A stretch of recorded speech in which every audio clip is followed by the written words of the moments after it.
Hey, how's it going, everybody? What's up, XJW Tuber community? This is Truth Survives 411, checking in with you this afternoon, and wanted to talk with you a little bit about, again, what brought me here, what started this channel as an XJW for me. And first off, I want to basically talk about in this video what it was like for me as a Jehovah's Witness for a substantial period of time. And of course, how do I feel about Jehovah's Witnesses today as individuals and as an organization? And so for me, as I mentioned in my first video, basically came into the organization in the mid-'80s as a teenager. And really, from my perspective, I saw it as, at the time, a way that God was really trying to save me, if you will. Jehovah was trying to save me from what would otherwise be a terrible situation, which is a young inner city kid growing up in, quote unquote, the ghetto or the hood, as some people call it, and not really having a direction or a future. And so God, by means of this organization at the time, I saw as essentially him reaching out to me as a form of salvation. And taking that very seriously as a teenager led me to really just make very staunch decisions. You know, once I decided to become an unbaptized publisher around age 14, 15 or so, after studying that red book, maybe some of you remember it, Your Youth, Getting the Best Out of It, studying that Paradise book, or what's called the Live Forever book at the time. That publication, along with United in Worship of the Only True God, those publications, my taking it seriously as a way of God reaching out to me as an individual through this organization, I saw that as a way out and took to that very, very seriously. Right around the age of 19, I was serving as a regular pioneer after graduating from high school. And about a year or so after that, I was appointed a ministerial servant at age 19. So for me, my experiences as a JW, I guess unlike many individuals for various reasons, but for me, my experience based on the view in which I went into it, it appeared to be very, very good. Obviously, you meet a ton of people, and they're going to love bomb you, as it were, quite a bit in the course of that experience. And that served as a situation where you form a lot of relationships, you know, relationships that you consider to be substantial because they supposedly have this spiritual base, which is as solid as it gets, right? At least that's the viewpoint that we go into it with.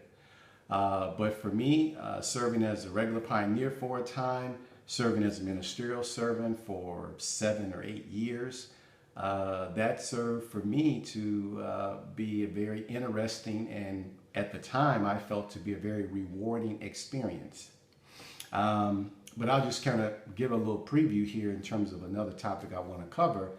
But right around the time I turned 20, 21 years old, I started to just see some things that seemed very interesting. Some of those in the United States may recall that right around 1990, 1989, the organization went away from asking for a specific contribution for literature. It used to be Watchtower and Awake, 50 cents, you know how that goes. But right around 1990 or so, a letter came out that was read by the elders that said, well, now it's all going to be on a voluntary donation basis, and we're not going to ask for a specific amount of contribution. And I said, okay. It seemed very interesting, and it seemed to be something that Jehovah would be behind, because we're showing we're no longer worried about and focused on money. But of course, as time would go on, I would get more information about what really perhaps motivated that decision. But that was just one of the first little things in my experience in the truth in the organization that said to me, something, you know, that just seemed a little bit unexpected and interesting in terms of the organization and how we do things. But the experience, again, coming up, meeting a bunch of people, making a ton of friends, again, not having the father in my home, he still was a part of my life, but not a witness, but just living with my mom, child of a single parent, and my sister, it was a situation where you get a lot of these father figures, right, kind of come into your life, and they presented an influence to me at the time that seemed to be very good and very stable. A lot of good advice, and of course, much of it did seem to emanate from the scriptures as it relates to their perspective. So that really, I felt, helped me, shielded me from a lot of problems and situations that we knew of guys that kind of let themselves go to the streets, as it were. Didn't really take anything serious, whether it was, their schooling at the time, whether it was high school or college. Didn't really apply themselves, as it were, as a JW, perhaps to things like the Theocratic Ministry School and, trying to progress as a minister, as a young man. All of those kinds of things were what was the focus for me, and trying to be of help to those in my respective congregations that I served in. And of course, initially as a teenager, that congregation I was in there from probably 85 or so to 2000, so about 15 years. So just building up those relationships and that networking that comes about through JW activities and really trying to take it serious, that was my approach, you might say. And again, up to that point, I would say, up until the time that I left the organization, I felt like that was the thing to do, or that was a good thing for me. Obviously now, having separated from the organization and left for some substantial reasons, in my view, well, now how do I feel about individual witnesses, particularly those that I got to know, form relationships with, etc. I have love for them. I have love for them. I don't wish any of them bad or ill. Or whatever they want in their life as it relates to being a JW or otherwise, I want that for them. Obviously, I have issues with how the organization has divided us because of the choice that I've taken personally to leave it. But I don't wish them any ill harm. Frankly, in the time that I was a JW, from 86 officially to 2013, 75 to 90% or more of the people that I interacted with as JWs were cool. I really didn't have big, fantastic issues with them that led to a lot of strife and problems that I did see within the organization, don't get me wrong. But I didn't have those experiences largely.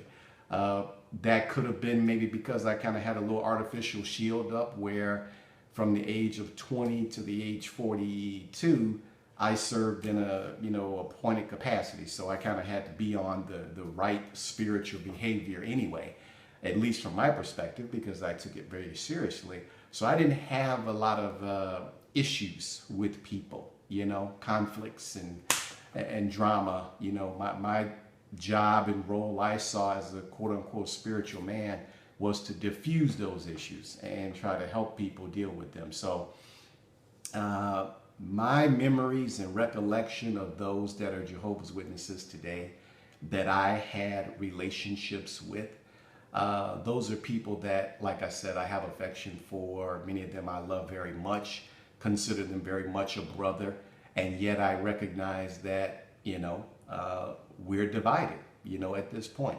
until, something pops off either within the organization from a structural standpoint, or they wake up. And of course, I plan to be here when they do, if that's what happens.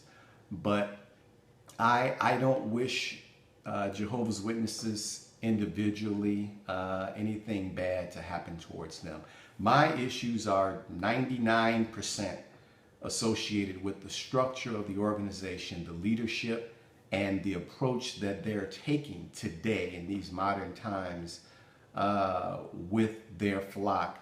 And yet they're belying their claim to still be scripturally and solidly based. Their actions, their viewpoint, and their approach to things really doesn't support the claim that they're the modern day manifestation of a scriptural religious body that's blessed by God. I don't see it at all. So quite frankly, I see the opposite. And that just tells me that their faith at the organizational level is not so much in God as it is in themselves and in men. But that's my thing. I just wanted to share when it comes to, Jehovah's Witnesses, what my experience was growing up, and how I feel about individual witnesses that are, still a part of the organization.